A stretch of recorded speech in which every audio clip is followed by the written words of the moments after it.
There we go. How There you we doing, go. boys? Good Hellfire yourself, mate. Can't complain. Living the dream. Okay. Sweet. So, Kerbo, we'll start with you, mate. If you want to introduce yourself, tell us a bit about yourself. Hi, my name's Kerbo, also known as William. You can call me either one. I don't care. What to say? What to say? I don't know. I'm not much of a talker, but I'm a 44-year-old gamer. Been gaming since way back in the Apple II days, Yep. and spent most of my gaming career, I guess, as a flight sim enthusiast. Used to build like cockpit switches and gauges and stuff. Then I had kids, didn't have much time for that, and Yep. eventually I discovered the survival genre with the DayZ mod on Arma 2, and kind of fell in love with the whole survival thing. So I've done a lot of survival, and now pretty much any kind of simulation or survival gaming. Yep. It's kind of what I do. Do you watch Air Force Proud? I think his name is on YouTube. I don't know. That doesn't sound familiar. Or I'm still. I haven't watched a lot of his videos of late, but he's a very, very funny.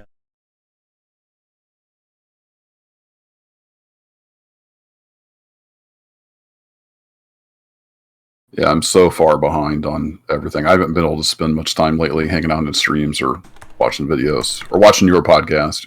Yep. Been so busy with work. It's been pretty crazy. Air Force Proud. I make flight sim videos, but he kind of role plays. Okay. Navy 001, we had a carrier joke on standby if that was a hard landing, but that was actually very smooth, so nicely done. Thank you. I And don't know why whether is there you've a still got the 737 stream up? being chased by an L-39? I've got the chat up, The yeah. opposite direction. I'll go check him out. Ethan, in the 737 rotating on 9er left in a massive tail strike. Come in, this is Tower. Ethan. Yes, this is me. Million subs. Nice. Hey, what's your call sign? Why didn't you talk to us before? And how about you pull up a little bit? You're about 20 feet over a highway. I get the strange feeling all our Google Chromes are going to have about you're 40 clear for tabs open by the end of this podcast Yeah, of all the people yeah. we're going to be checking out. It's going to be pretty cool. Air Force Proud is it's a good channel. It's he basically just has fun with as if you were into the flight sims, Kirby, you probably know some of the people take it very seriously. And he brings a level of humor to it. He's not a troll per se. He's just a very witty commentator. As you heard then, with the massive tail strike on the ground, how about you pull it up a bit? You're 20 meters off a highway or something like that, and it's just quite funny stuff. If you enjoy, Stone Mountain 64, I've never even couldn't played play a flight sim in a long time, but I just enjoy some of his videos. He's quite funny. I actually think I've heard of people being unsubbed to channels before by YouTube, but I don't remember actually unsubbing him because I still enjoyed watching his videos from time to time. So I love YouTube, eh? Yep, I added him to my list of. I can't remember. I looked it up a while back. I think I'm subbed to over 500 channels, and I watch a 0.1% of those. Yeah, same. Due to time. Yeah, there's not enough hours in the day to watch all the content I'd love to be able to watch, but at the same time, there's more important things in life than watching YouTube videos non-stop. And Hellfire, tell us a bit about yourself, buddy. Where do we start? I'll go for the boring bits first, I suppose. Game for quite a while. Came over from Warcraft originally. Found DayZ through Ian or Brimstone, and then decided one day to try and give it a go, and thought why not, and then progressively moved from there towards first-person shooters and everything else in between, I suppose. And how old are you? Just about to hit 30, 29 in 3 weeks. Yep. Nice young. So one of the younger ones here. Nothing wrong. As long with as you're you, grumpy, you'll fit in. Yes. Yes. I love that. There's that group on bit of grumpy old streamers. I love that title. I love that. That's me. Might and be us. Brimstone. That's you guys, is it? Yeah, no, that's our behind the scenes baby. Yeah, I love that. I love it. As I'm finding out, there's actually quite the market. And Kerbo, you probably get the same as well, mate. For people who they don't want the high energy, dramatic stuff. They just like to be able to chill and Sure, yeah. yeah. And I myself, and I like the smaller streams better anyway, because Yeah. anytime I pop into a large stream, it's just, the chat's scrolling so fast you can't even tell what's going on. That's just not for me. Yeah. I don't know how some of them manage it, the Running Man and the rest of them with their 1,000 viewers, and they don't even have sub mode on. All they have. Yeah, is I don't either. And It's yeah. a talent for sure. Oh yeah. And happy birthday, Pappy. Pappy turned in chat turned 29 yesterday. Happy birthday, Pappy. Just a young pup. So what happened? Older than some of us. What happened in DayZ the last week? Well, obviously, I was playing on Baby Nades has started a server, which looks quite promising. Yeah, it looks like a pretty decent, server. I think, like you said in your stream earlier while you were playing it, the scarcity of ammo is quite an interesting one because it's being obviously a hardcore server. I think it's quite good that they're making it to the point where you're not just going to find bullets in every single building like you do on quite a lot of servers nowadays. Yeah. Yep. I definitely think that's a big plus for the server in that it'll be at the point where obviously you could if you could grind, like I got lucky, found that chopper at the end there which gave me 40 rounds of 5.56 ammo, but even then that's still not even 2 mags, and in all that time a decent loot run, most people would have had 3 or 4 mags and an AR by now, and I'm struggling to find that. I've got an SKS with 7 rounds and MP5 with just under 30 rounds now. Zombies get out of me and I wasted ammo on it. But I like that. I like the more grinding experience as opposed to the high loot AI traders. They're fun and all. I've been playing on Pipsy a bit lately and enjoying it for what it is, but my heart definitely lies in more hardcore. For DayZ, though, isn't that surely the way to go? I mean, we're all fairly seasoned players. We've all put in a lot of hours. The older way was the harder way. Now with mods, you can literally go and gear up in sort of 10, 20 minutes and you are kitted to the teeth and don't need to go anywhere. Although I know the one thing Kerbo's waiting for, and that's the bow and arrow. Oh yeah. Even the crossbow. I'm the kind of guy. I mean, I would literally, anybody that's ever watched my old DayZ streams would know, I would just wander around in the woods. I used to, trap rabbits, go fishing, hunt deer with a bow. That was my jam. Yep. 99% of people probably think that's boring as hell, but hey, I had fun.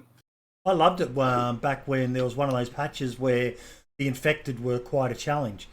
And one of the first things you would do after obviously getting a bit of food and water was get a stick, get a rope, make a bow, then get some sticks and make them into sharpened sticks. Go and raid a chicken coop to get some feathers and make the improvised arrows and use that to take the infected out silently because you were scared of alerting. I think that was about 0.55, I think, when nearly everyone was running around. That. Just take an hour and clear a village. It was good fun. Yeah. 0.55 was a great patch. I loved it. I know a lot of people hated it. I fucking so hardcore. If you knew where to look, you could still find shit. But so many people were complaining about the lack of food and the lack of gear and yeah. See, I never played the game back then. I didn't even have a PC back then. But I was watching a lot of streamers back then and seeing how it worked back in those days, in those earlier patches, is kind of what got me into watching it in the first place, seeing how different DayZ was to almost any other game out there. But I think that's the one point with DayZ that me and Hellfire disagree on slightly, is that he prefers the more vanilla, and I understand that and I do enjoy it, but I personally prefer modded to a degree. I think I don't want to have necessarily it be like you say, walk into a town, the first house you go into's got 2 guns, all the ammo you could need, that sort of thing isn't what I'm after. But I think the modding community has sort of made an extra step in the game, so to speak, that makes it does make it a little bit easier to a degree. But I think it's added something extra that I think the game was almost missing to some degree, with the a lot of old features being taken out by the devs and now being put back in by modders, such as you mentioned earlier, Boydie, in your stream with the medical attention mod. Yeah. Having that ability to do the sleep thing, which I don't think was ever a feature anyway, Nope. but that reintroduced the broken limbs. Yes. Which I think was absolutely phenomenal. I think that should have always been there. So I think the modding community has done well. I think it adds something to the game, but I can see both sides of the argument between sort of vanilla and modded.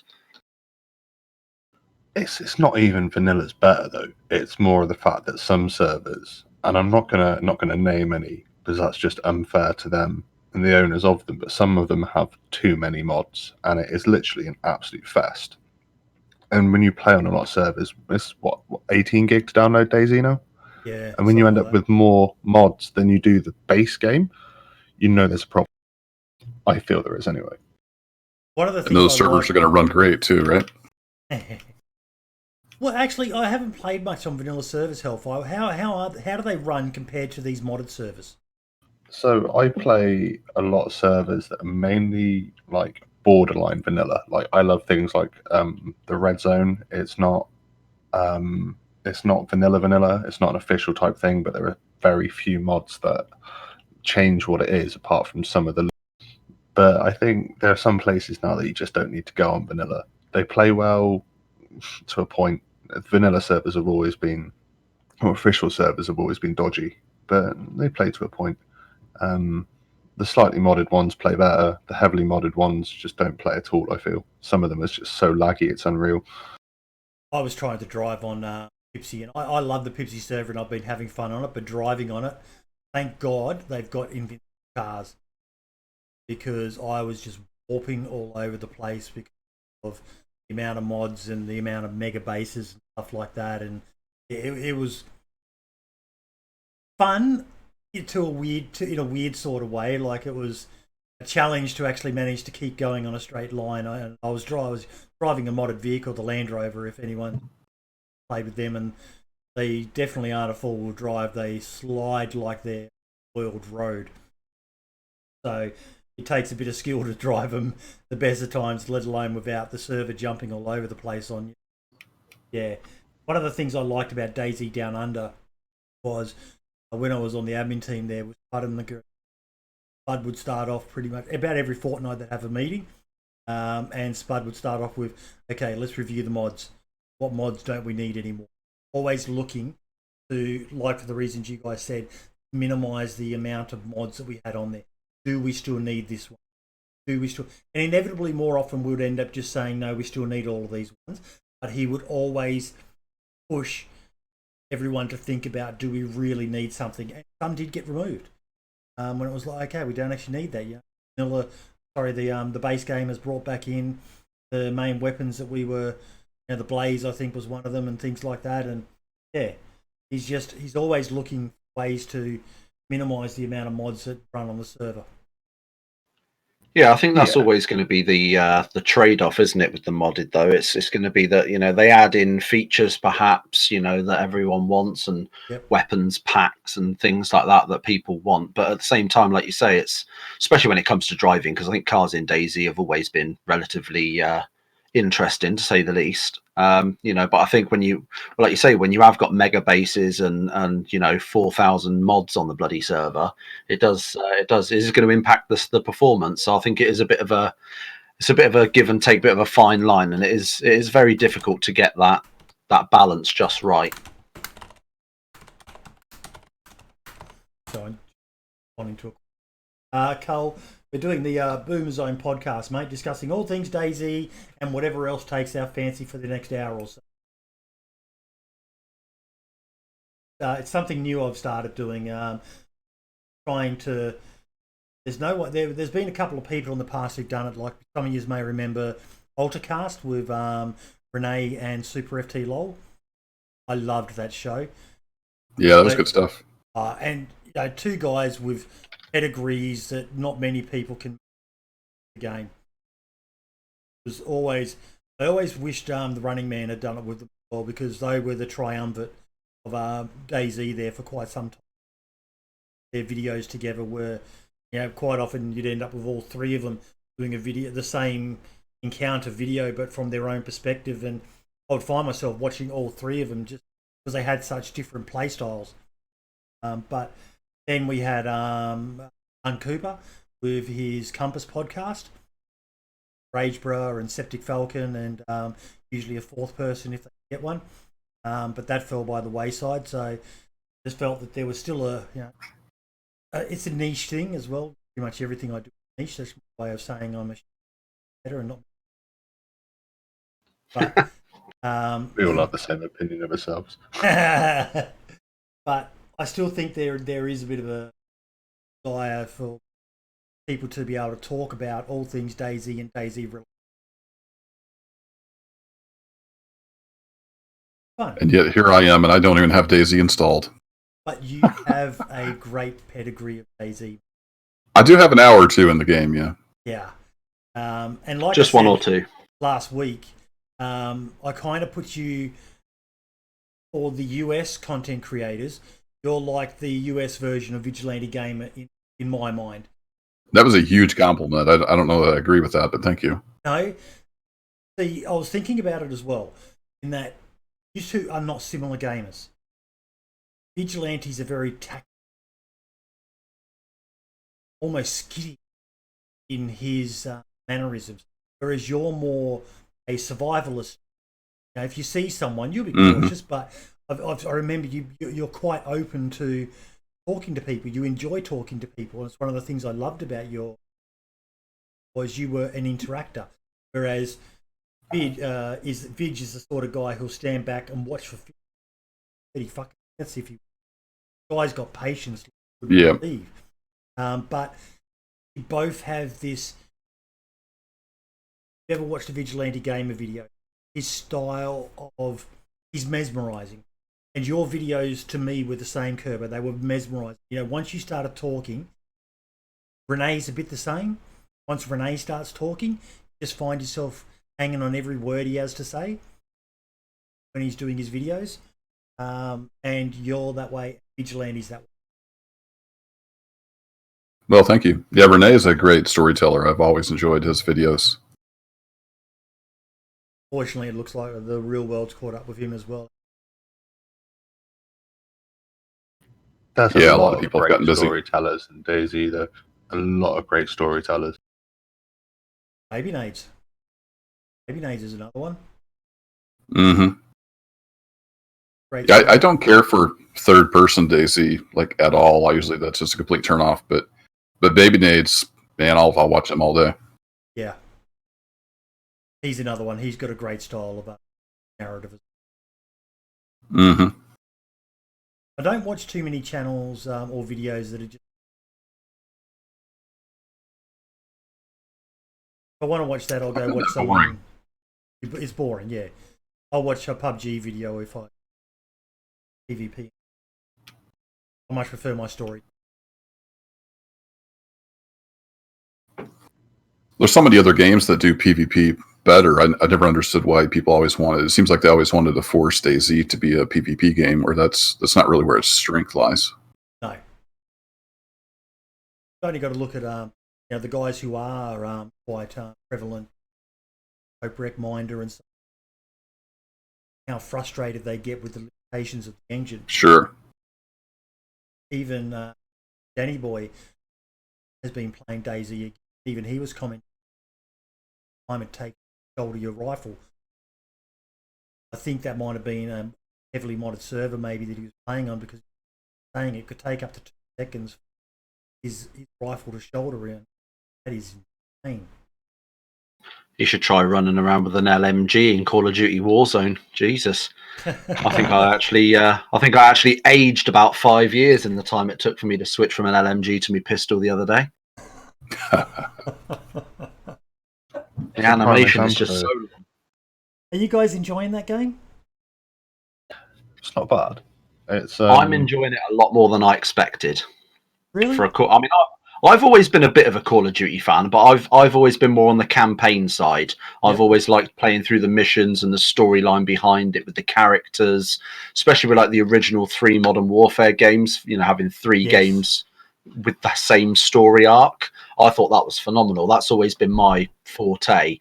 And then this whole battle royale thing exploded, and I played a little bit with, you know, Fortnite and Apex Legends and stuff, but their last attempt with Call of Duty Blackout as a battle royale was a bit lackluster, so I was a bit hesitant to give this a go. But I thought, what am I going to lose? I've already bought the game; it comes as a free update. It's not going to be a bad thing. So I thought I might as well just jump on and give it a go. And to be fair, I've actually enjoyed it a lot more, to the point where I've made a YouTube video out of it. So it's not it's not too bad. There is definitely a lot of things that need fixing. It's definitely a lot of teething problems, but then it's only been out for like a week or so, so there's going to be that. Yeah, there is some lag issues with the game as well. Yeah, I've noticed yesterday I was like teleporting all over the place. Every time I tried to sprint, I was like the Flash. I was just suddenly zipping 10 feet in front of me. I've been hearing hackers are getting quite bad. I've not experienced it myself with hackers. No, maybe neither have I. enough hours in. Apparently, they're going to be there anyway. It's that sort of game, but I've not really seen a massive problem with it. The teleporting around yesterday was bad. That was really not very fun at all.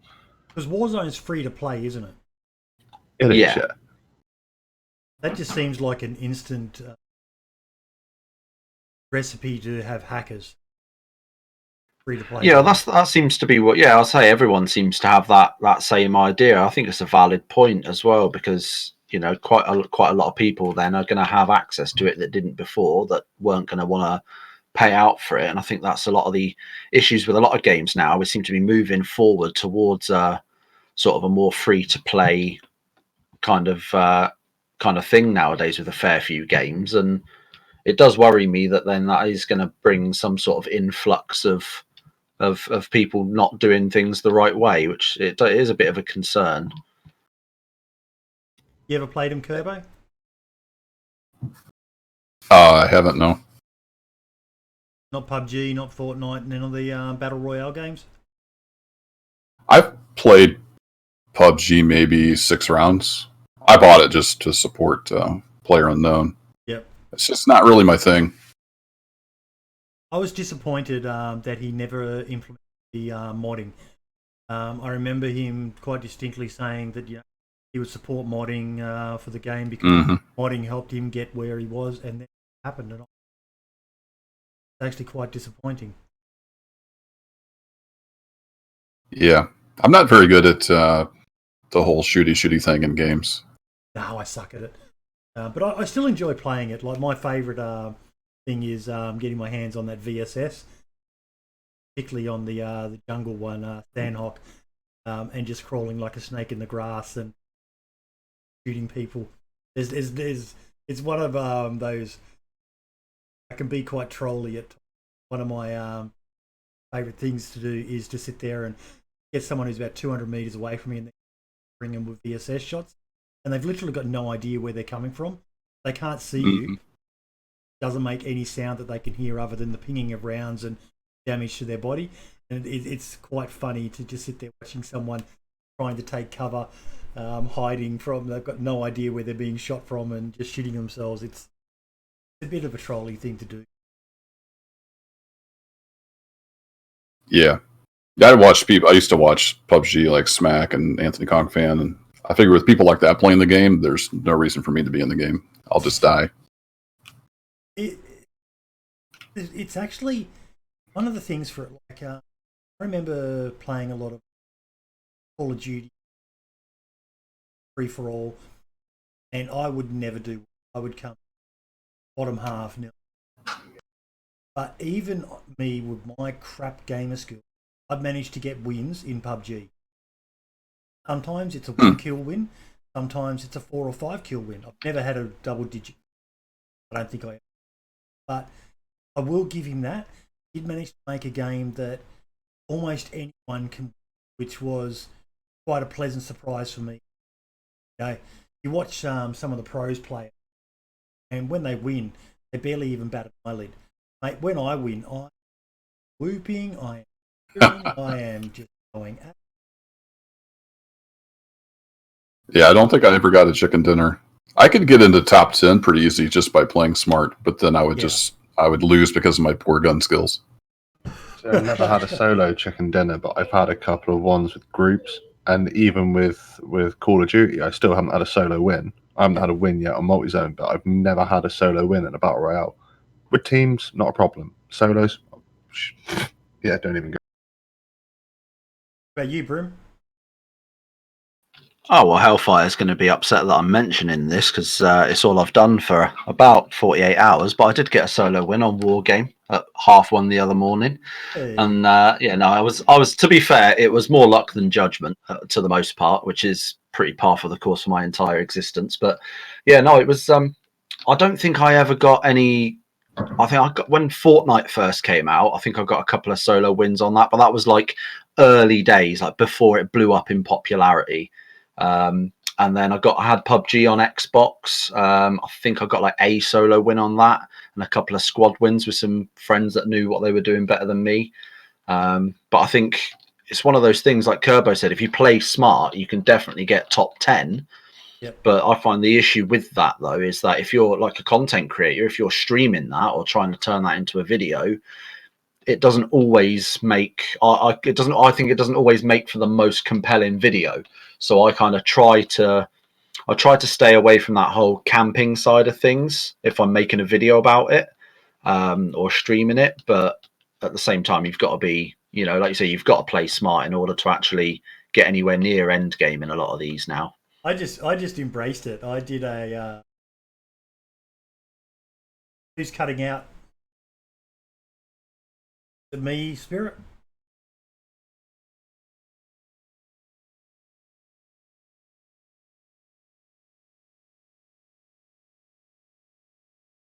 I think I might need it. I haven't noticed you cutting out. I don't know if anybody else here on Discord has. Even in my video recordings, I've noticed it as well. So it's definitely something technically. But I thought you were self-muting bad language. But yeah, I just embraced the camping side of it. I did a series of videos. They're not very popular. None of my stuff is. But the people who watched it, they always enjoyed it. And I just did a series of videos called How to Get a Chicken Dinner When You Suck at PUBG. That's literally the name of the series. And I think probably went to double digits of them. I don't get a lot of chicken, but it just shows me snaking and camping and all those things that, 99% of PUBG streamers say are pussy plays and all the rest of it. You know what? They are pussy plays. I'll fucking do it because I do not have, like you, Kerbo, I do not have the skills to match the likes of a Choco Tark, Critical Motion, these MLG pros who just have these lightning reflexes. I'm going to camp like a motherfucker. I'm going to hide in the grass, in the bush, and wait until you run past and gun you down and know that you're going to rage about it. That's the only way that I can win. If I run around trying to jump and scope and whatever else they'll do, I'm not going to win. I'm just going to die over and over and over. I've got like a 0.5 they call it kill death ratio.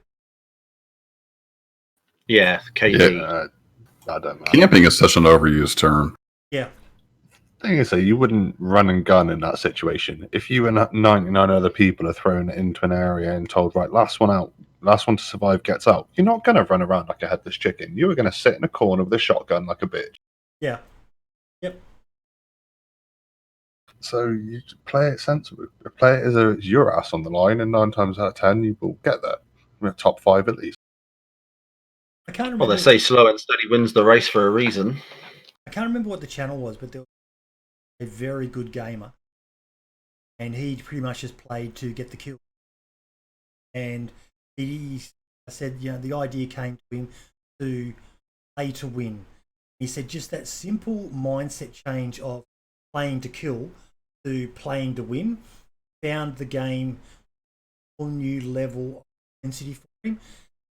Just the adrenaline rush that he was getting, and it made him change the way he played because he was focused on not dying. And yeah, it was quite a fascinating video to watch. Someone who probably had like a 2 KD, not higher, and then he said, it found myself slowing down, being more cautious, listening out, camping more, so I could get a feel for the battlefield around me, rather than just running around relying on bunny hopping mechanics and ducking and weaving and all the rest of it that you see them do when they're not trying to stand still.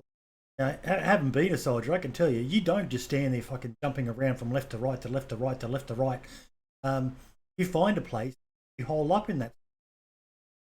The most that I could ever say, that was something the soldiers taught from Northern Ireland, was playing side to side, standing still. So it wasn't an easy shot for a sniper.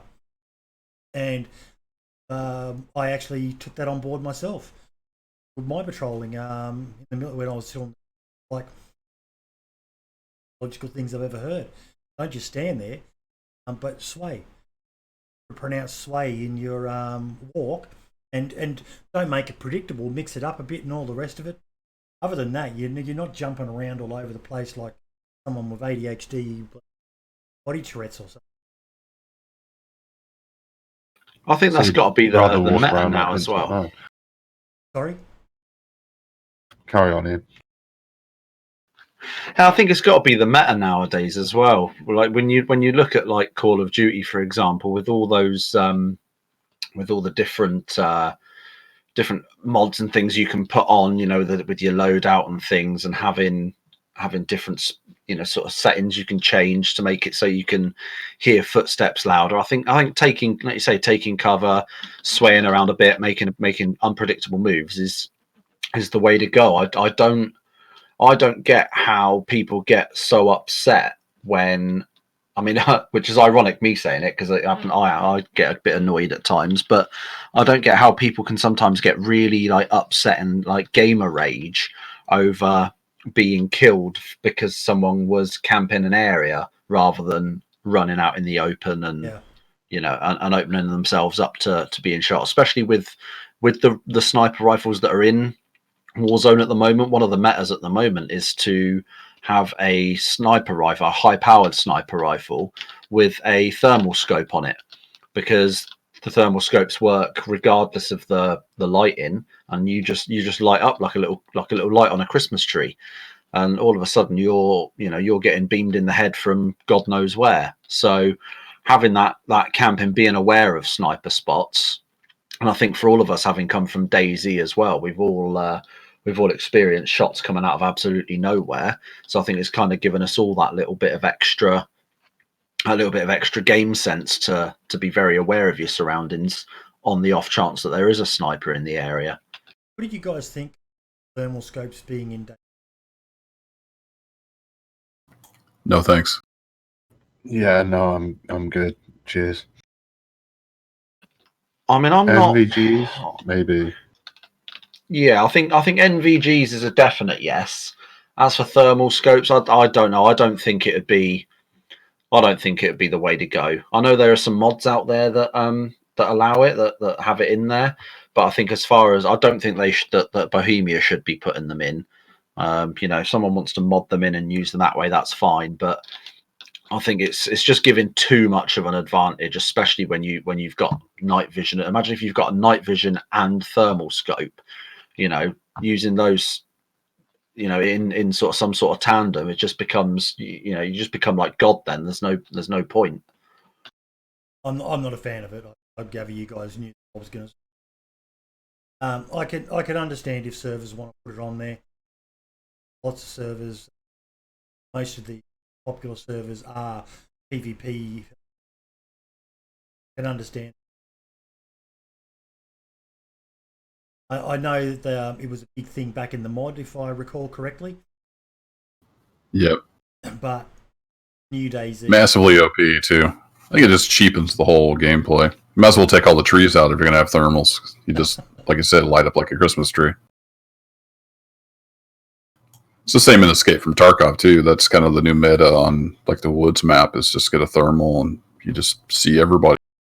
Yeah, I've been seeing some tweets in that from people saying that thermals don't belong in first-person shooters.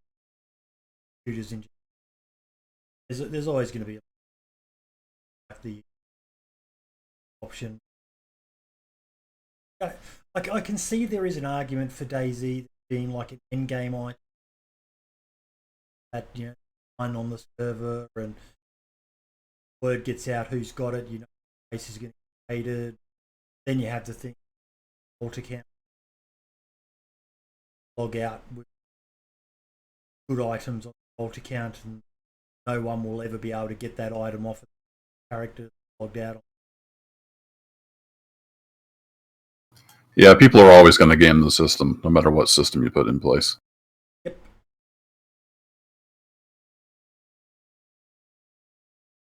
So what's your opinion on DayZ at the moment, Kerbo?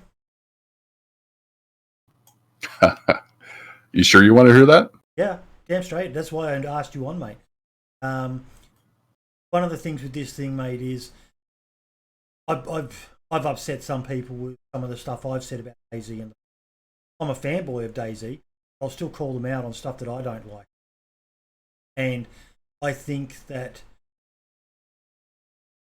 like we talked about last week, you know, people got upset with doing JLK and interview Silo, but you can't just hide your head in the sand about issues that DayZ's facing, you know, whether it be content creators related to the game or the game itself. The game has its faults. Sumrak will admit that. Brian Hicks admitted that in the interview. So I think it's important that people do say their views on the state of DayZ. You know, as long as it's constructive and not just trash like some people like to do. Sure. Yeah, I was just looking at Steam here as we were started up the podcast. I haven't had DayZ installed since December of last year. Yep. I don't think I've played it regularly for maybe up to a year. I don't even remember when I used to play. But basically, I just have zero desire to play DayZ anymore. I played it before it was on Steam when it was on the mod, so I don't know for sure how many hours, but you know, several thousand hours on the mod and about 1,000 on standalone. But it's just kind of dead to me. It's just a hollow shell of what it used to be or what it could be. And anytime I did play it, I was just disappointed. So I quit playing it. What was letting the you core down, team is left. Just all the bugs and glitches and shortcomings, and it's just frustrating. I think it's just kind of on life support. I don't think they've really got that many people working on it. I mean, just look at how little has come out over the last year or so. We were told, you know, once Infusion is in, the content's going to come rip-roaring out, and that didn't happen. And yeah, so that's kind of where it's at. I could go on and on and on, but I don't know if you have anything specific. But basically, it's, to sum up, I just have no desire to play because it's just a big disappointment when I do. You're doing the right thing, though, stepping away from it, because you know, I've had people, usually on Twitter or something like that, say, I just can't do it. My advice to them is step away. Step away from DayZ. Game that we've all got such great fond memories of, whether it be stuff you did, your shows you watched of your favourite content creators back in the day. Don't want to end up hating it, so step away from it. Just play something else, go something you enjoy rather than keep flogging a dead horse. You know, a lot of content creators fall into the trap of, this game made me, so I've got to do it. But I think they could all take a lesson. As usually we're about 20,000 people. Summit OG. He lost the desire to play a lot of games. And he actually was, what I understand, almost contemplating quitting stream. And then he just had a rethink of his things and said, bugger it, I'm going to play. Because his numbers were nosediving. And I think that's when he found Sea of Thieves.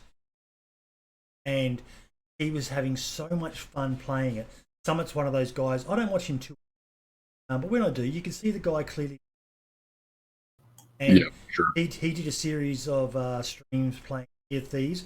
The fun he was having playing in that game, I've never played. Know much about it. Sail around and fight other islands or something, but the enjoyment he was having was contagious, and his skyrocketed again. You know, he's now one of those guys. He gets 20,000 plus time he starts. Yep, and that's just raw personality and talent right there. And I don't watch his streams just because I don't enjoy those larger streams. No. But I did watch like an hour-long video of him from his stream on YouTube, and he was just trolling people in their ship. He was hiding in the crow's nest, and he would move stuff around while they weren't looking, and it was hilarious. Yeah. I think when someone's having fun as well, when you're sitting and watching a stream and you can see they're having fun, it's just like you said, it's infectious. You know, you can see they're enjoying themselves. It makes you want to watch it. If you're sitting there and watching a guy who's just, you know, F this, F that, I'm sick of this crap, I don't want to play this game anymore. So me, to a most part, you know, you don't want to sit and watch someone in that negative mind space the entire time. Absolutely. So I think having that, like you say, having that positive, messing around, trolling people, moving things when they're not looking, you know, it's fun for the streamer to do, and I think that then translates into the viewers that are watching it. Have you guys heard of Wings of Redemption? No, it doesn't ring a bell. You have Kerbo? No, I haven't. Haven't? He is pretty much someone who watch. There's basically a whole market of some people in particular who the entire catalog of video raging in. Right, yeah. You're not donating. I'm not streaming anymore today. Like Spirit just wrote in. Wings he was a massive days of Machinima. You guys can remember that. C-Nanas and one guy as well, and you know, the guys who almost pioneered first person shoot modern warfare videos and stuff like that. Wings was one of the best. Really big guy. Lives out of a trailer in I don't know. But he was massive. Then he's got a very toxic personality. Made some major stuff up. So called out Syndicate podcast they were doing. Syndicate really big on doing old Call of Duty zombie video. Yeah. So I discovered him. Yeah, he was one of the biggest and best at it. And Wings just has this nature about him. I heard it described as he doesn't realise just how one of those people who's naturally like that, and he'll have to insult you, he'll have to talk down to you.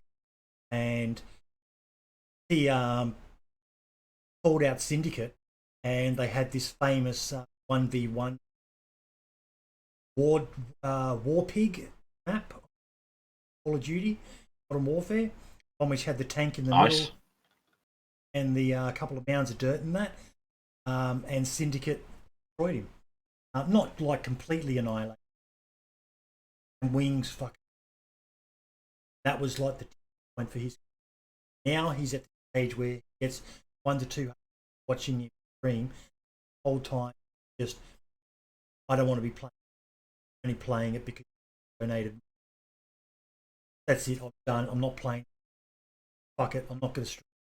He snaps controllers. He's an Xboxer. Just you wonder why he does it. No, sounds like a miserable existence. A very I was thinking that. Very miserable. I think there is a market for that sort of rage clips. I mean, you mentioned like Summit earlier, Boydie. You know, there's a video out there somewhere of him. I don't know what game he was playing, but he got monitor. Rage, and he just Falcon punched his monitor into oblivion. Yeah. And I think you know, that's funny to see that every now and then from someone, especially of the level of Summit as well. You know, to see someone like that who's usually fairly cool, calm, and collected, and a professional, to see that on occasion and used sparingly is, you know, can be wonderful. But like you say, if like this Wings guy, if he's just kicking off left, right, and centre every 5 seconds, and, you know, giving it the big one about how, you know, I'm only playing this game because you guys donated and I'm not going to effing stream anymore and all that.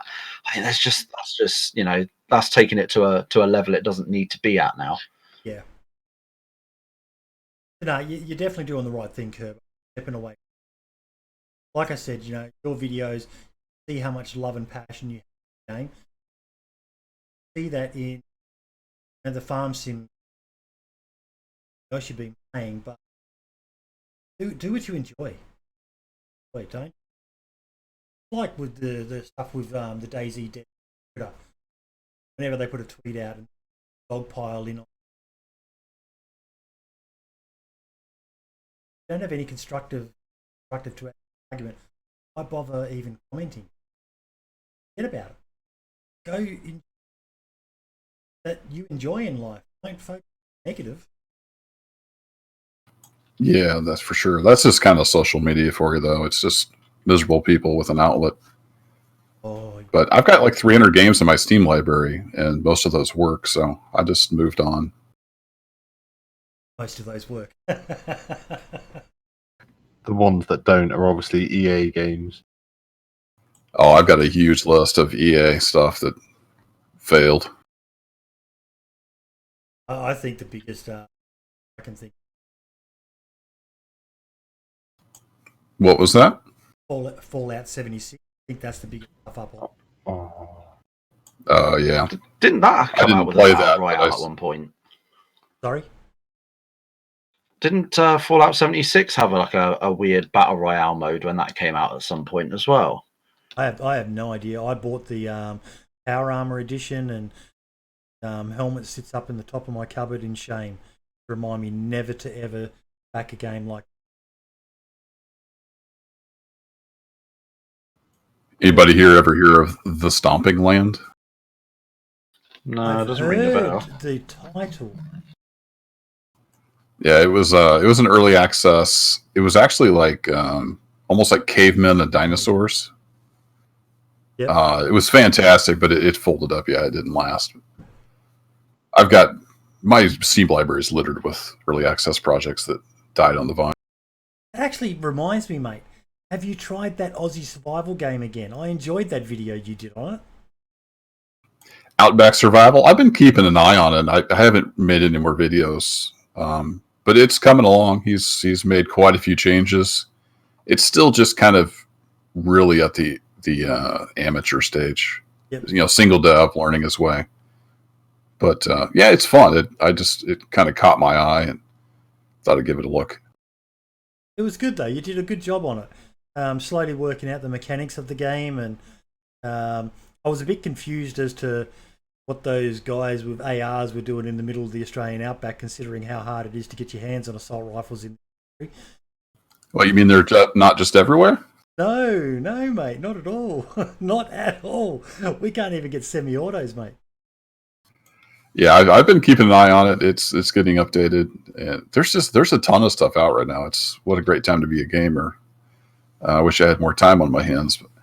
But I've been playing Withstand Survival as kind of a new one. Journey of Life. There's one that's not out yet called Black Powder that looks like it's going to be pretty interesting. There's some stuff. Have you followed Dead Matter at all? I do, yeah. I'm a Dead Matter partner, so maybe someday if they ever get anything playable, we'll check it out. I'm quite interested in what they're doing. I don't think it's not going to be a DayZ kill. Quite different. No. Very different, if I'm perfectly honest. It's got players, it's got zombies or infected or whatever you want to call them. But there is, I like the fact that it's not trying to be DayZ. They're doing their own spin on the whole survival horror style. For starters, they're setting it in an English land, which is something very different to DayZ. DayZ has gone with European backdrops. They're sitting there. Yeah, something American, which is kind of cool. Calgary, Alberta, Canada. They've got AI factions there, and some of the stuff does raise some questions with me. They have basically you can align yourself with a certain faction, progress your storyline with them. But the way I'm understanding it at the moment is that unlike DayZ, where a server basically just it goes on, and when they wipe a server and they restart it, you still say the story is just carrying on. They just wipe the server for performance reasons. Whereas Dead Matter appears to have like a finite cycle of server life, and then when it resets back to very close after the infection outbreak. So initially, when the server life starts, you've got power still running, essential services, that sort of stuff. And then as the server progresses in life, you eventually lose the power. You have to go and maintain the hydroelectric plant and stuff like that to keep those services going. And then once you reach the end of the lifestyle again, it all restarts again. So I'm not sure how well that's going to be gameplay-wise, but they've definitely got some very good ideas or some different sort of concepts to that whole genre. Yeah. And only time will tell. I think they kind of hit a wall technically, and that's when you saw, we're going to have to break up the map. We can't make it. That upset some people. Yeah. Well, I'm right there with them. Yeah. But so many people fall into that trap. They're like, we're going to go make the next DayZ killer. And they don't realize, hey, this is really hard. That's why everybody fails at it. Yeah. Yeah. I'm glad you said that, mate. I'm glad you said that. DayZ, with all its faults, has broken a lot of ground for games in this genre, this big, massive size map. And for all its faults that it needs to be called out on, they're still doing a damn good fucking job.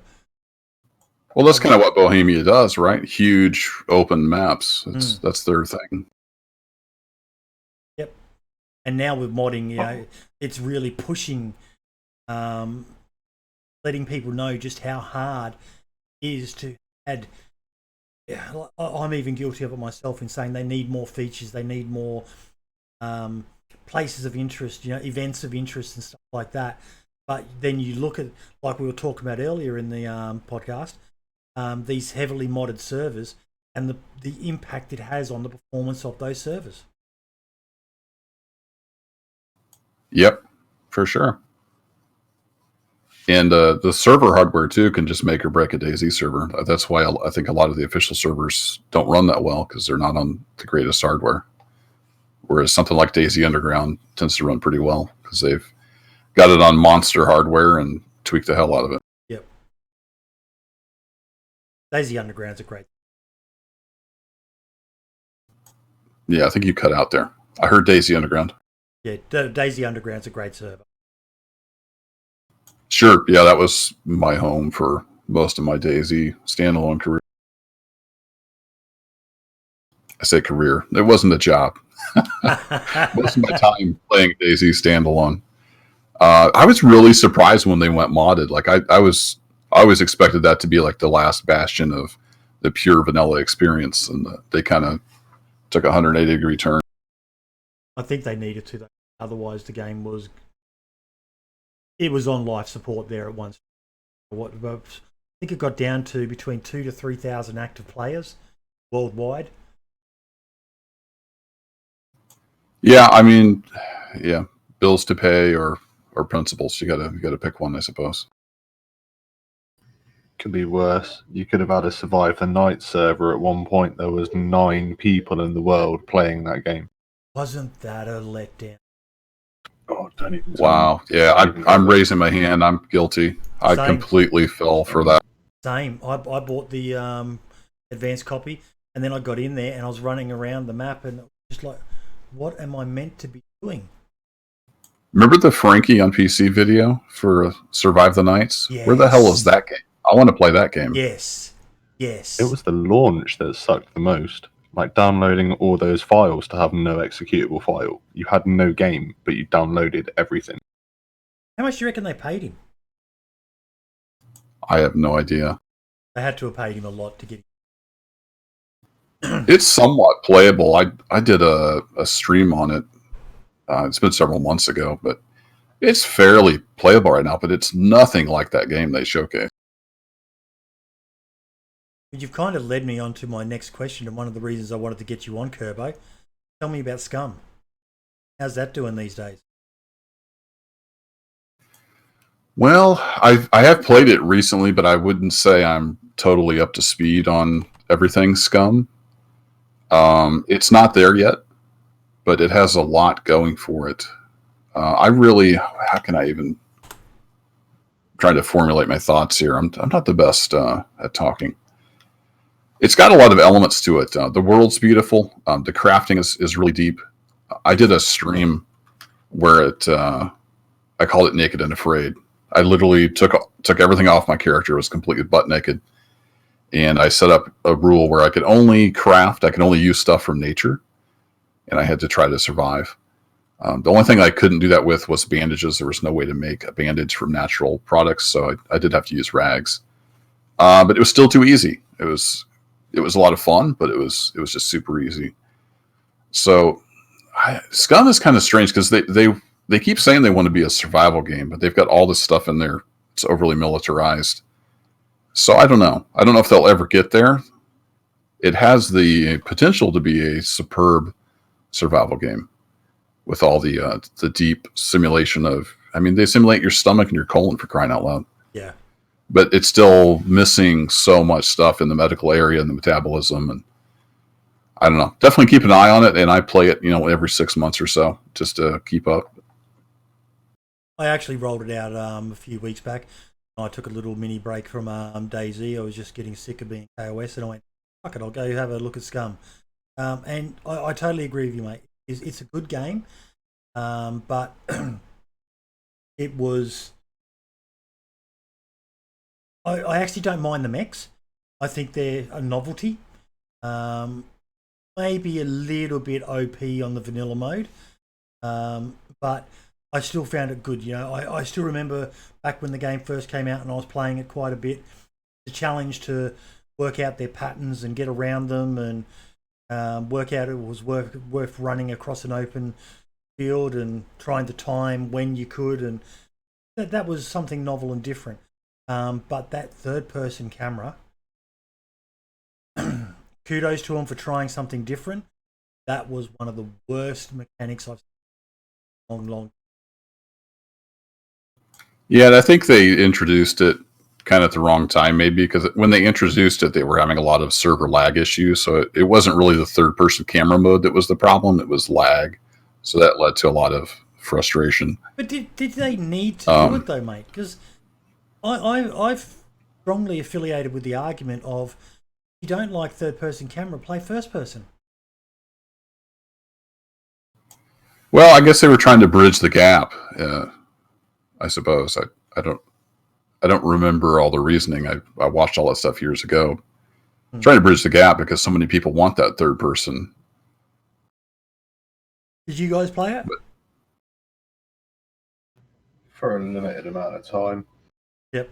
Yeah, I think I put less than a full 24 hours into the game. Like you said there, Boyd, you like the idea of the mechs, and I agree. I think that's it's something that isn't in many other games like that. But for me, those mechs were an issue because I found that anytime you go to anywhere where there were mechs, they'd spot you from a million miles away, and then 2 shots and you were just dead.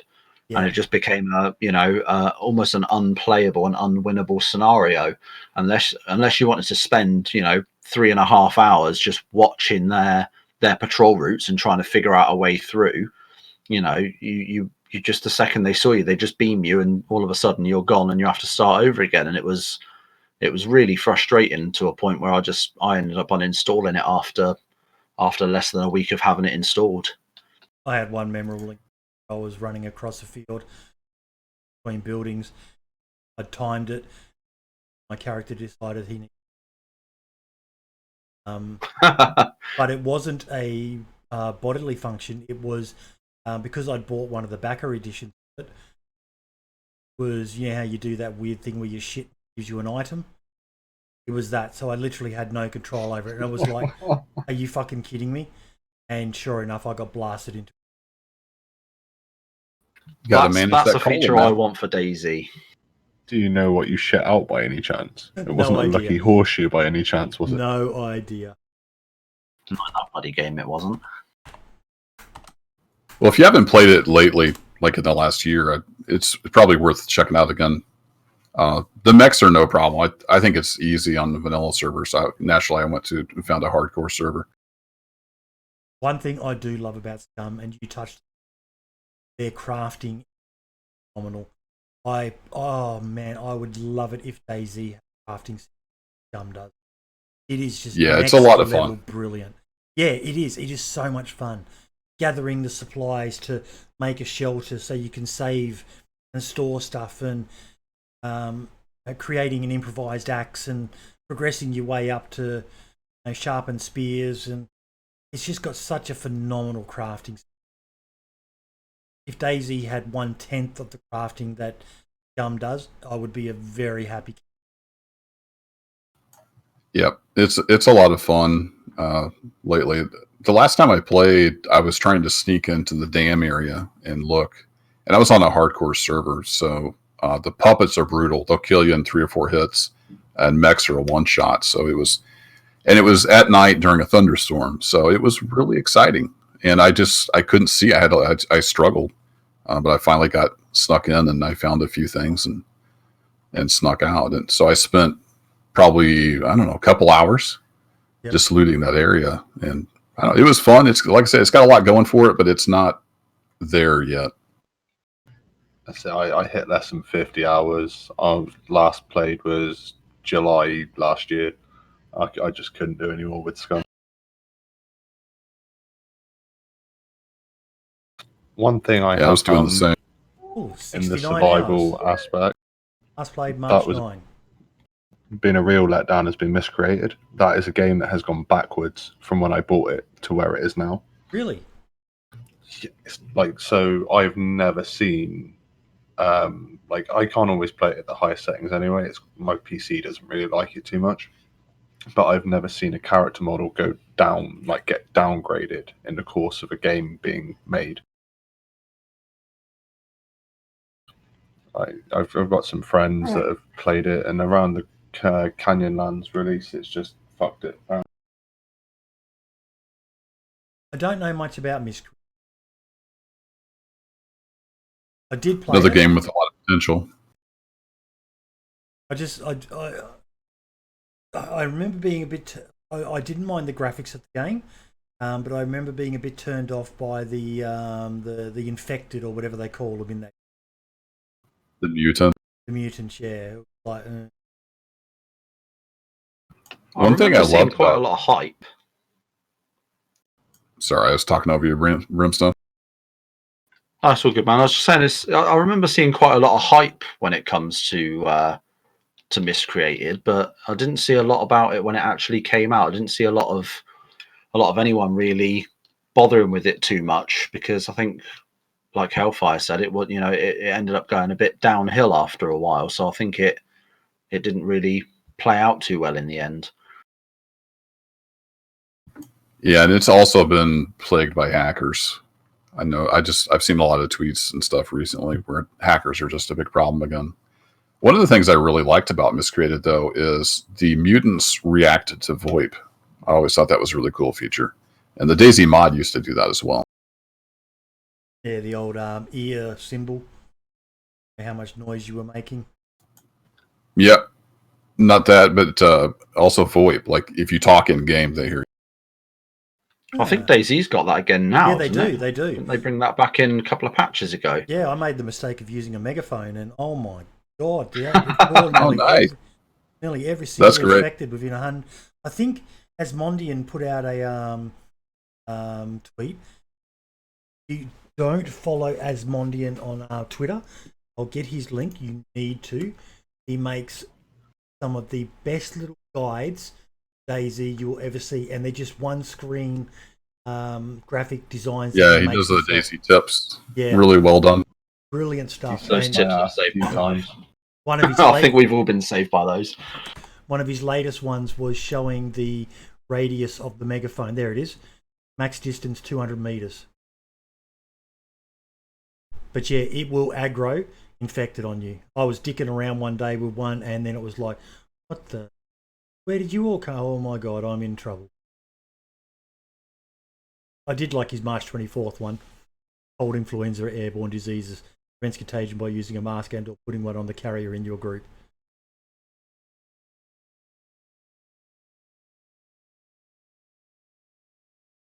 And then, yeah, he explains the different levels of just VoIP distance. You can do that now. Don't know if you knew that, Kerbo. Yeah, I still played a little bit when they put that in. Yep. Oh, I feel like a noob now. I didn't even know that was a thing. Yeah, 4,500 hours. I'm like, really? They've got a just voice in there? Shit. Yes, when you press and hold caps lock to talk, you then press your up or down arrow keys, and you'll get the different sort of lines, the 3 lines next to the microphone symbol.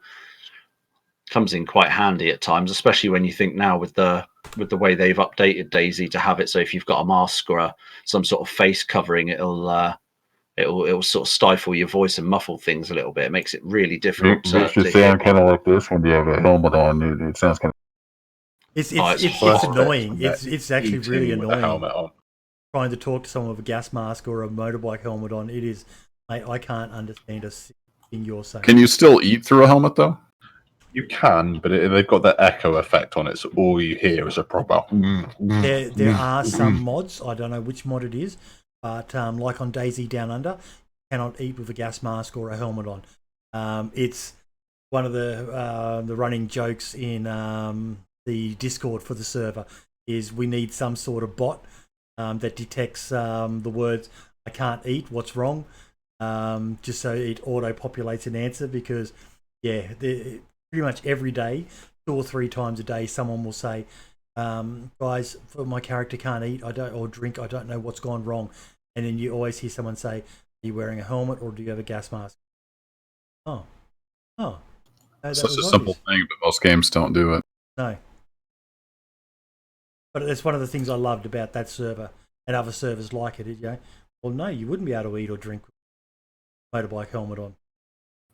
Yeah, I see in the next patch of Star Citizen, they're adding in eating and drinking, and you have to take your helmet off. So, yay! How's that game going? Slow and steady. It's nothing else like it. It's amazing. Never played it, but I hear so many rave about it. And there's so many conspiracy theories about it as well, about how much of a rort it is, how much money they've raked in, and the goals they've set and never be able to achieve them. And yeah, like anything, time will tell. But it's so ambitious. It's probably the most ambitious game project ever, and they're having to invent new tech to make it happen. And yeah, it's been slow. I backed it on Kickstarter in 2012. wow. So people complain about DayZ and Star Citizen's like hold my. Yeah. Someone who is good with Star Citizen is Joanna the Cat. She plays so much of it; it's unreal. Never heard of her. Jojito. She's the. Joito, yeah. I think her name was. Yeah, she was Joanna the Cat when she played with Taupe, wasn't she? Before she moved away from DayZ, but she plays a lot of it. Yeah.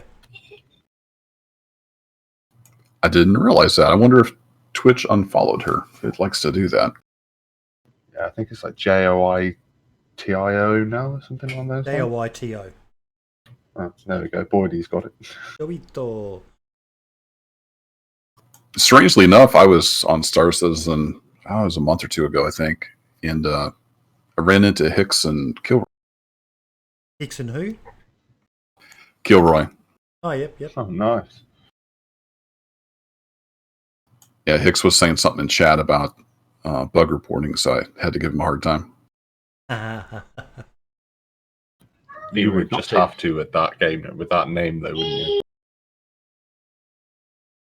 Here's a question for you: what did you guys think of Brian when he in charge of the show? you look at the progress that DayZ made while he was in charge, I think that speaks for itself. Yeah. Yeah, I'll second that. Top dude. Would love to sit down and have a beer with him sometime. Oh, fuck yeah. I'd even buy the dude a beer. I don't buy many people beer, Ian will tell you that, but I'd buy him a beer. Mate, I was lucky enough to get to meet him in 2015, I think, the year of the infamous roadmap. And he is absolute scholar, and he is one of the nicest guys. We teed up via Twitter, let him know that we were all going to go there. This is when I was part of a community called Aussie Convicts Attack Force. And Brian was like, yep, we will definitely meet with you. We arranged for Brian has a big love affair with Vigilante Gamer. I don't know if you guys know, but remember they used to call it third person and hardcore? Yep. Remember and then they changed it to third person and first person. Yeah, people were really upset. He did that because of Vigilante Gamer. Vigilante Gamer put a video out somewhere in his catalogue, basically saying that it's not right to call it hardcore. There's nothing hardcore about first person. It's just first person mode. And he was a huge fan of Vigilante Gamer. So we teed up to get Vig to go down there as well. And seeing the two of them meet, it was really fucking... and Brian, we all thought that we would get, 20 minutes with him after the talk that he presented. Then he said, right, where are we going for lunch? Cool. Yeah, he's got such a passion for gaming. Yeah. And he sat there with us. And then we were kind of like blown away that, holy shit, Brian wants to go to lunch with us all. And then he said, okay, guys, I've got to go off. I've got a few things that I've got to do. Where are we meeting for drinks tonight? We were like, Brian Hicks wants to have drinks with a bunch of fucking Australia? Did you fangirl a little bit? Of course you did. Fucking oath I fangirl. Be rude not to. You should hear what you offered him in the toilets. No, that was him and Vigilante. They actually went to dinner. They went to dinner together. And then we all met up with them later. But yeah, it was definitely one of the highlights of my DayZ career, getting to meet. And just hearing him talk that's cool.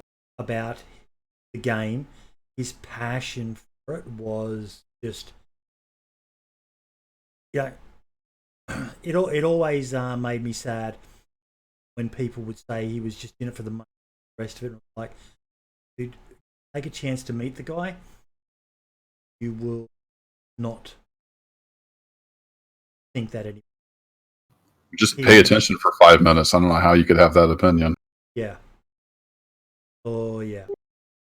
A lot of people involved with DayZ are so chill, though. I was lucky enough to meet Spaggy at EGX a few years ago. And he spotted a T-shirt, and the next thing I know, I'm in the pub. And like an hour later, everyone at the table's completely rat-assed. And no one's been to the bar apart from Spaggy.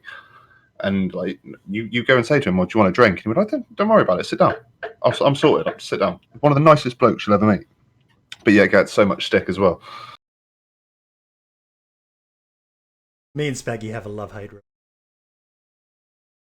I was a little bit unsure whether I could mention that name, but I'm of course you can, mate. It was a bucket moment. No, I have a lot of respect for him and what he has done for the DayZ community. What he did for Running Man in particular was amazing. The fact that he would do that for someone he only knew through online says a lot about the guy. We've just had disagreements on certain topics and decided to mutually part ways. But I still highly respect the guy. What he does, stuff like his Run Die Retry, is an amazing. It is just, and the fact that's gone cross-platform now as well. They have PlayStation and Xbox events at the same time. Yep. It's insane. He runs all those servers, and he promotes, the likes of, he was promoting Barely Infected, Topwreck, Running Man, those 3 servers. Then he's got his Russian one that he does as well. Him and Wayward Jack work together to keep those things running smoothly. Stops a lot of hate, a lot of people, unjustified. Yeah. I think this is the video here that I was talking about, a third-person suck. I'm not sure if that's thoughts on first versus third person. That's the one that made Brian decide to change from hardcore to just third person, first person. But yeah, no, Spaggy is a true legend of the DayZ community. He's one of those sort of unsung heroes. He's not a high level content creator. He likes to joke that he's not a streamer, but he still loves to stream, and I subbed to him for a long time. He would never let you donate to his servers, so I used to just sit there and spam gift subs at him as a way of knowing that at least a few dollars was going to some of the servers. The Village was one of my favourite servers there. I loved the concept of the Village. There's no TeamSpeak or Discord server where everything had to be done using VoIP in game, and I just thought that was such a bold idea. And then to get Renee to back it, someone who nearly everyone in the DayZ community, I don't think anyone can say it. If they did, I'd punch him in the face. That's a well-deserved punch as well, to be fair. Yeah. Oh, I think Spaggy as well, putting on so many events, like you said, with the run diary try and stuff. I think if it wasn't for someone like him putting on events like that, I don't know if DayZ would necessarily be where it is today. Yeah. I don't think it would have died necessarily, but it certainly wouldn't be as booming as it is now. I mean, if you look, I think we mentioned last week on the podcast with DayZ winning that Better with Friends award through Steam. I think it's because of guys like Spaggy putting on those events, and people constantly doing different things like that and making events and enjoying the game and giving it such a platform. True Colours event. Yeah, Happy Bombs again. Yeah, that's another one. Yeah, doing his True Colours. Like, if it wasn't for guys like them doing that, then yeah, I don't think DayZ would be quite what it is now. And it's not something you really want to think about too much, because like I say, I think we all very much love this game in one way or another. So I think it's definitely worth mentioning and definitely worth giving those guys a shout out for all the all the help they do and all the good stuff they do with the servers. This is one for you. If you haven't watched it, this is one that I was trying to do stuff 4 years ago when I did this one. We put up a cash prize for someone to hunt down Vigilante Gamer. And he had a squad of 3 of us. There was me, Charlie, DayZ, Sandman, a mate of Vigilante Gamers. We were his bodyguards. And basically we tweeted out clues as to our location. People had to follow Vig on Twitter to get the clues as to where we were. We didn't do it live on stream or nothing like that. We were trying to do that down here in Australia with our small, to keep the thrill of it. You can see Vig has got videos here. Kill Vigilante in DayZ and win $50. And Vanguard donated more. Make it $100 Steam games, and yeah, it kind of grew, and it was, we've done it several times now, manhunts, different people as the target of the manhunt, and they're fun little things to do. It's those little events that help keep DayZ fresh, and as much as it's great to play survival aspects, sometimes it is good to hunt someone down, because DayZ's got unique attributes to it that separate it from, because it's such a massive map. We would give people, out of the whole map, would say we're going to be somewhere starting in the top left quadrant. And that's all we would tell them. And that's still a massive area. And we would all be geared up, and especially when you go back all those years ago. Now that was 4 years ago, so we had to loot up beforehand to make sure we were all geared up. The amount of effort that went into it. I even remember doing events with Blue Waffle, where we had the ashes. You guys ever see that? I was just about to bring up the ashes. Now you mention it, because that was just before I joined Blue Waffle. Yep. That was amazing times, mate. amazing time. Me and Mick. It was a brainchild of me, Mick Ballistic, and Norrie in here before. I used to spend a lot of time chatting with Mick Ballistic. He was, I don't know whether he still is. I don't see him tweet so much anymore, but he was like Ben from BWAF's right-hand man. And we came up with this. He was like the Prince Philip to the Queen. Like he's right in there. I think he still is, as far as I'm aware. Yep. And he's such a character. In fact, I'm going to find the video. Be sure it's still on Vanguard's channel. One of the highlights of my DayZ career was Vanguard is a very good mate of mine. A fantastic gamer.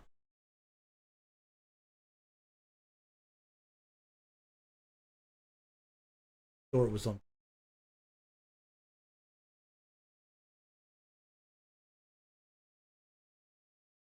Wasn't that a We Devil one? The Ashes promo. Nope. Ben did a lot of the artwork for it. But the actual video for this was for the second battle. Let me. Probably easier if I just.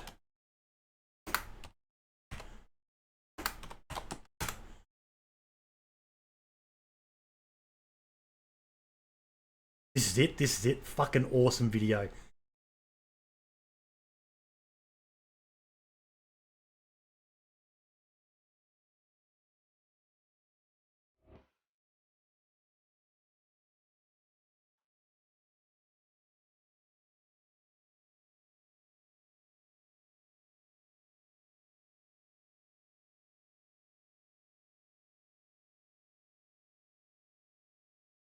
We've got Australians on one side of the runway, UK guys on the other side. Looks like they're having some crossfire across the runway. Boys, we're going to bum rush Diner and they're going to rush down the southern compound. Do not stop. Roger, waiting for call. UK guys look like they're defending from the north. But if there's UK guys in the fire station, that could be bad news if the Australians have moved over here. I can see who's getting shot, I'll tell you that. UK guys have only lost three players, which is crazy. You would have thought they'd have lost more than that. But yeah, they're pushing down now. This should be good. He's up, yeah, he's up. He will get him. Yeah, there is an Australian on the floor in there. Yeah, there's a UK guy here up behind the blue filing cabinets now. I don't think he knows he's that there's a. Oh, look down, he's gone down. I think that's it, guys. I think that's it.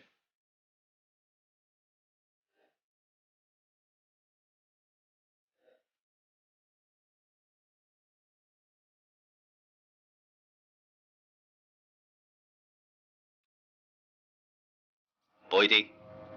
Mick. You ready for the next one? Yeah, mate. 25th of July. Yep. Hope you put up a better fight this time. Never underestimate an Aussie, mate. Seriously though, it's going to be a different battle here. Close quarters. First person too, mate. So you better get training. Yeah, we are, brother. Hope you guys are too.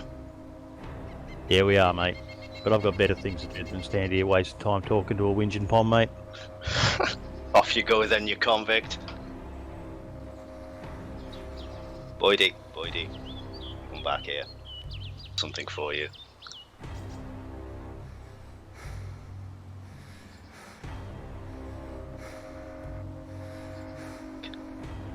And what would that be, mate?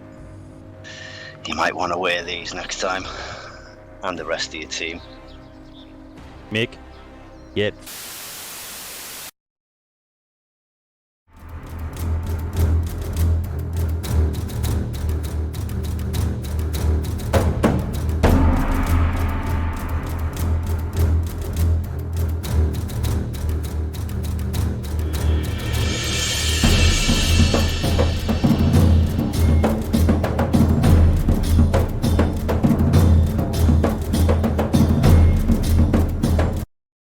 Yeah, that was the promo. Vanguard come up with the idea of it, then got myself and Mick to meet.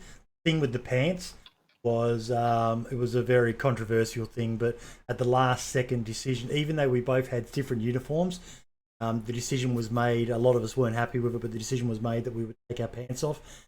the worst thing we could have done. As you can see, back then, those legs just stood out like dog's balls, and we got massacred. Northwest Airfield, they destroyed us. Kind of a bit like Real Life, then, really, isn't it, Boydie? Who won the last Ashes in England, mate? I got no fucking clue. I don't play cricket, mate. No, neither do I. I just know it. Can't stand it ever since bloody cheating sandpaper. You're not the first country, and you won't be the last. I'm sure Pakistan and India have been done for ball tampering in the last 10 years as well. Oh, yeah. But yeah, doing events like that way back then was absolutely amazing. It was so much fun because so much work had to go into organising them. Now you can just spawn everything in. Back then, it was a week long. Ben from BWAF put up a server in the US, created a server pretty much, I think, for around this. And that's when around the time when the US Blue Waffle server started, just so we could do the event. And for about a week or so, it was closed so that only the participants could go on there, so everyone could run around. We had to find all the uniforms and all the guns and grenades and scopes. Then it would turn into a shit fight because everyone would always bring extra stuff, and then they'd dump it all on the ground. And if you remember the server performances back, so shit, if there was too much loot in one spot, the server would just shit itself. So they'd have to, okay, we're 5 minutes out from start, so we're going to wipe the server now. Make sure you log out, and there'd always be one dickhead who dropped something on the ground. And but good times doing those big events back then. When I was at BWAF, we did an event outside in a compound between Green Mountain and VMC, and we spent about a month and a half running loot, about 10 of us from all around the map to this one specific place. And then about a week before the event, the server crashed and everything went, and we had to start again. And it was one of the best events I've ever done. But the persistence file, it was when the persistence file was just constantly broken. Yep. And it'd get to a certain size and just go, no, fuck you, I'm done. And that's what it did. And several times over several events, to the point where I think that's why the event started dropping, because you couldn't stockpile gear in places for a certain amount of time, or it would literally just go kaput. We need to do some of these big, and that was something I still look back on. Even though we lost it, the second game was brilliant. Boys from TLA brought it home for us. Game 3 was even quite close as well. Just absolute thing to have been a part of. Much respect for the UK Alliance, Blue Waffle guys from Convicts, and some from Pipsy as well, I think. Yeah, good laugh. Right, lads, it has been an absolute pleasure, but I need to take a step away. I've got kids to go and deal with. Yeah, I think we've probably... Anyone else got anything else they want to quickly talk about, or we pretty much done for the night? There was one subject I wanted to approach quickly, if we could, as well, around the idea of modding. I don't know if anyone's seen recently about the weapon and ammo expansion mod being removed by the author from the Steam Workshop. Which mod, sorry? It was the weapon expansion and the ammo expansion mods that were removed from the Steam Workshop by the author. The weapon expansion mod had a bunch of new weapons and what have you, loads of different bits and bobs in them. And then the ammo expansion mod was a separate mod to work alongside that put in the ammo for those weapons. So it's two separate mods. And what basically happened is the author of the mods said that he didn't want to basically be in charge of it anymore. He didn't want to mess about with it. It was taking up too much of his time. He had better things to do. So his plan was to basically just remove it, and everyone else would have to just put up with that.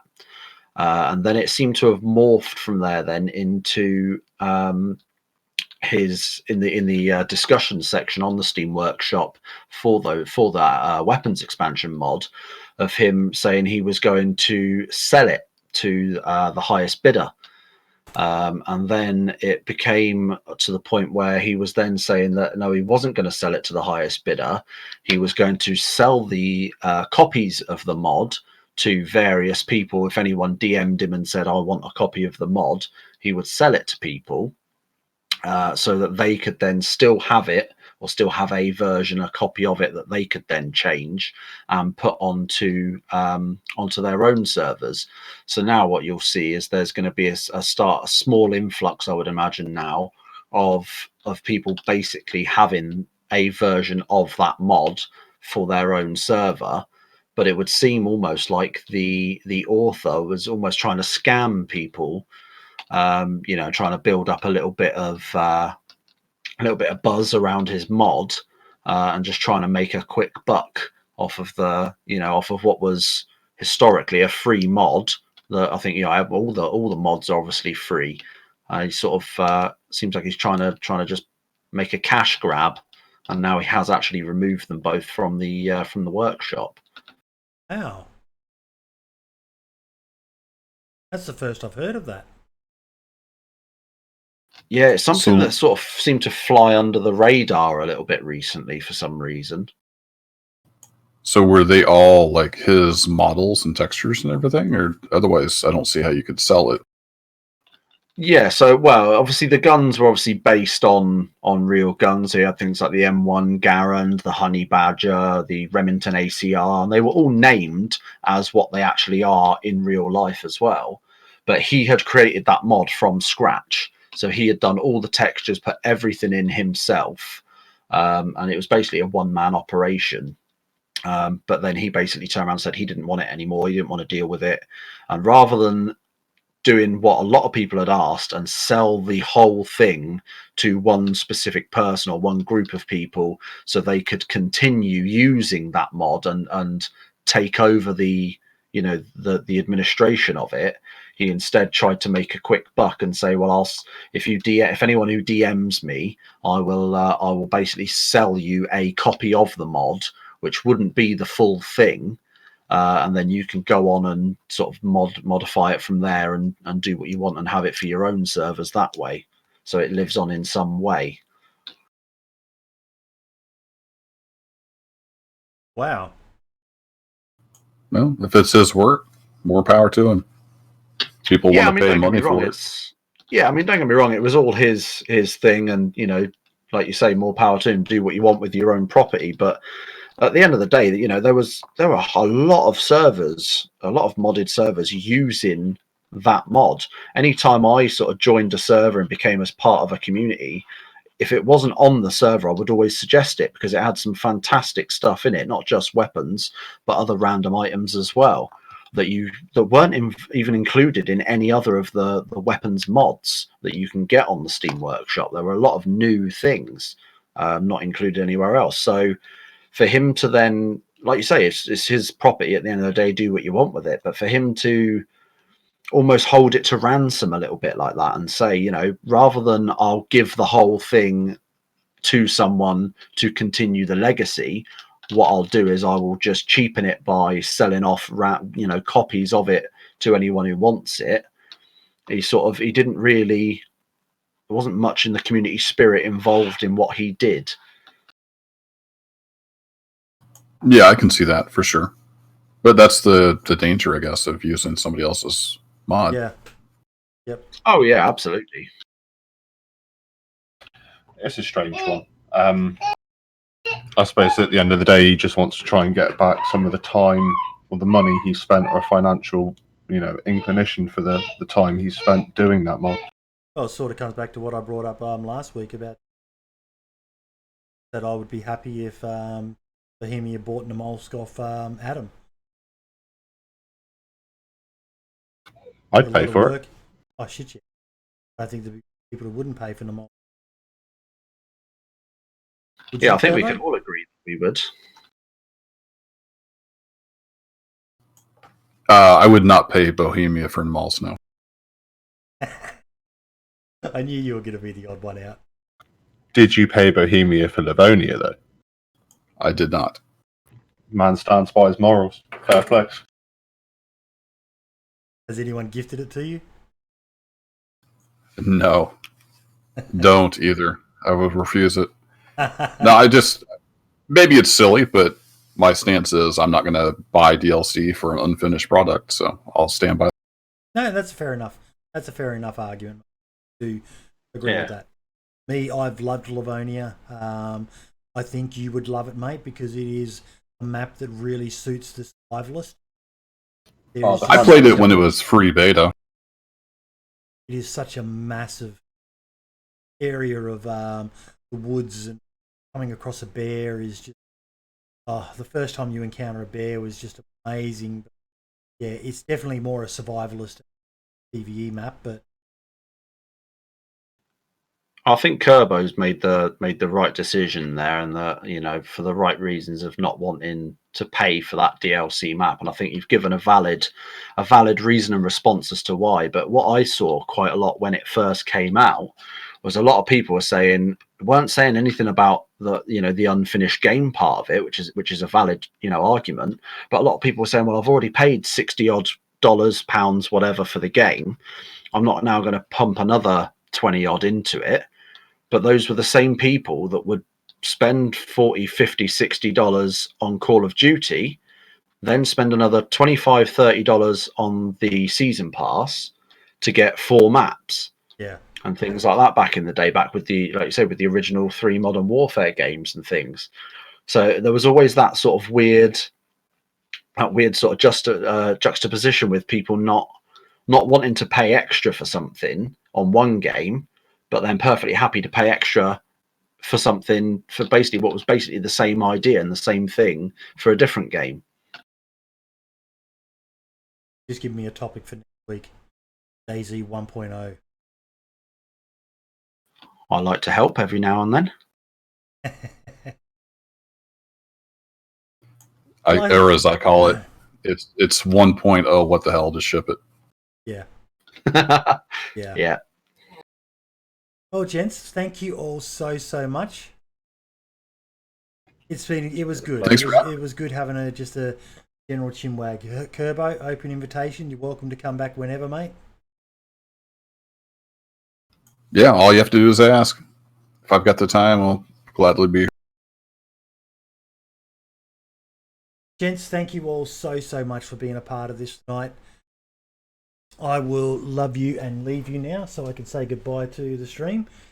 But yeah, thank you all so much, guys. No worries. Thank you. See you guys. Hellfire, Brimstone, Boydie. It's been fun. Thank you for letting me join. Kerbo, nice finally talking to you, buddy. Open invitation to you as well, buddy. Much appreciated, man. Too easy, mate. All the best, guys. Have a good one, guys. Ciao for now. See ya.